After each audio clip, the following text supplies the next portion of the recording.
Welcome, Norfolk Wine and Spirits, Norfolk Whiskey Group. We have a special guest again today, Mr. Ferguson from Scotland, Lochlea Distillery. So welcome to Norfolk Wine and Spirits. A pleasure. Thank you very much for having me. Yeah, it's great. So this is a distillery, not many people know much about it. And how many distilleries are we deep into Scotland now? We're at, so it grows every week. Every week it seems like, yeah. But we're at, what, my last count was 151. 151. And that includes some of the distilleries that were closed. Now they're coming back. Quite a few of them have come back over the last few years, which is great. Thank you for everybody who's drinking Scotch.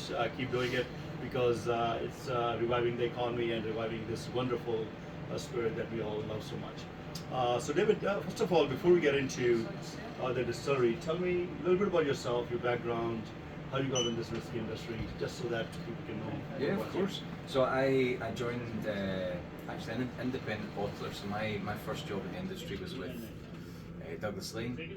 So I worked with Fred and Cara there for a few years, and I had been a whiskey aficionado.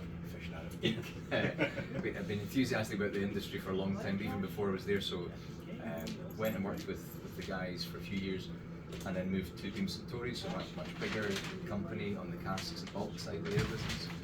And then when the owners at Lochlea were starting up, they needed someone to set up the commercial side of the business. So that's where 4 years ago I jumped at the chance to be able to start something from scratch. That's quite dramatic, right? Coming from a small independent bottling, Douglas Lang, very respectable, they have a lot of great whiskeys, and so it's a family-owned business. Going to this multinational company, I think Beam Suntory is a public company, right? Is it a public company? It's not actually. It's Still bizarre. private It's still private, but part of the Suntory Group, which is Massive, across 3 continents, they have production distilleries and things like that. So, and then going to a very small distillery, which is just starting out. How was that? How did it feel like? And how did you make that it was terrifying. I mean, so when I joined, we didn't have we didn't know where the glass was coming from or the cork. So we didn't have a logo. There was nothing. Nothing. So everything was started from a blank piece of paper. Yeah. Which is amazing and actually quite exciting, but also pretty scary. Yeah, especially coming from very secure, Yeah, absolutely. So there was a lot of the first year when I was with Lochlea, along with the owners, we were setting everything up. So what is the Lochlea brand? In terms of the team, who do we need to bring in for certain areas? So a lot of prep work, and then we launched the first product in 2022. So we've been in market now for 2.5 years. 2.5 years, okay. And this is where these guys come in. So right, it's one of those distilleries that came out just very suddenly because we did not know anything about it. Typically, there's a lot of marketing and PR. Oh, okay, so we're launching this company now. We're going to form this. We're going to do this. But Lochlea just came on the horizon, just appeared on the shelves, and we had no idea that this was there. And but kudos. I mean, tell us about the whiskeys, because we had tasted some amazing whiskeys. Some of them are not even in Massachusetts. These 2 in particular, and this has not even been bottled yet. So thank you for some great treats. But if you can quickly just tell us the basic philosophy, what this company stands for, and so that people have an idea, and so next time they're trying Lochlea, they have a perspective of what you guys are trying to do. Sure. So the biggest thing about Lochlea is we do everything on one site. So we grow all the barley, we distill and mature every drop of Lochlea on the farm. So the farm is owned by you, or you just source it from local farmers? But the owners they actually live on the farm as well. So they are farmers essentially. They've owned the farm pre-distillery as well. So I see. Everything's happening in one place, so we have full traceability from the barley to the bottle. That's our unique point. Yeah. So in terms of and not many other distilleries in Scotland do that. Out of the 151, how many do you think do that? Only 2 grow Only all 2? Of their own barley. Yes. Oh my God. Yeah. So we're in good company. Amazing. I think in terms of other brands, there's some that we have some synergies with, like in the tasting tonight, someone mentioned Springbank. These guys Yeah, so what they do with their local barley is what we do all year round. That's a kind of nice way. This is all local barley. Yeah, it's, And as a matter of fact, this whiskey, what our, does our it say? barley. Our barley. So yeah, that's good segue into these. So our range is essentially our barley, which is the core ongoing expression. Then we have 4 seasonal limited editions and a cask strength. Yeah. So that's how we've tried to get our whiskies out to market right now. The surprise one that arrived at the end is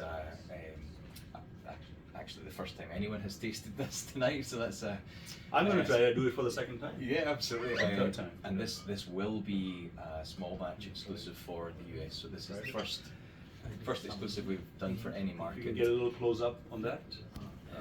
And it's 3 American Oak STR, so it's one that Sam at Impex, our import partner, selected, and this will be on its way once it's bought. Somebody is thirsty as they listen to us. But yeah, it was great. This sort of setup is perfect because I think when we started tonight, most of the people might not have tried a Lochlea before. Yeah. So this is ideal. Allows as many people as possible to try our liquid because Yeah. we're still small, but we're growing. Yeah, so you also do, obviously the barley is very important, and you told us this, you have complete control over growing the barley and bring it in, and how do you malt the barley? I mean, is it, most of the people are sourcing the barley, malted. What is your technique? How do you kind of source that? So we do traditional floor malting, so that In-house? In-house, yeah. That covers about 20 to 25% of our total right now. Yeah. We are in the process of setting up a dedicated malt floor. So actually, before I left for the US, the engineers were on site designing it. So very soon we will do 100%, which will make us completely unique in Scotch. But right now we do about a quarter ourselves, and the other part is outsourced to Malster, which is not far from the distillery. Okay. So let's talk about the range of whiskies you have, because they're kind of unusual. Like a lot of people have maybe a sherry cask, they have an ex-bourbon, and they might have something which is a combination and a peated whiskey, and that's how they start getting to the market. What is your philosophy, and how you position yourself as a company to approach your whiskies? Yeah. So right now we have one core ongoing expression. So our barley is the one that is always there and available. So we just keep bottling batches of that one. This, if someone had never tried Lochlea, this is the place to start because it really highlights the flavours of our distillery, that fruit and cereal. These in the middle here are seasonal limited editions, so once per year we will do a batch of those. And the idea behind the seasonals was that it allows us to tell the story of the farm and of the distillery, but also allows us to let people try Lochlea in different ways, different cask types. Yeah. So these are almost like a set, and then cask strength at the end is a one batch per year, but a higher price. Yeah, just to kind of see what the possibilities are, and obviously there's a lot of color differences, so we can see that the different casks being used. They're very interesting casks. One of the few casks, this is the first time I learned, is that there's an STR ex-bourbon cask. You know, usually STR is associated with red wine cask, but you have sourced and created a whiskey. I think it is this one, the final one. Yeah. Final one. So it's an STR cask, and what is that STR ex-bourbon cask for folks who may not know? Yeah, so it's an American Oak STR it's had bourbon rather than wine, so it's been rejuvenated, but brings very different flavours to what you would maybe associate with STR. Right. So that's the one that we're doing the batch of 3 casks for the US. It's not actually even bottled yet, but next month. Next month, but it's tasting delicious. So there you have it. So David, thank you very much. Thanks for taking the time. Thank you for having me. It's amazing. Thanks for watching.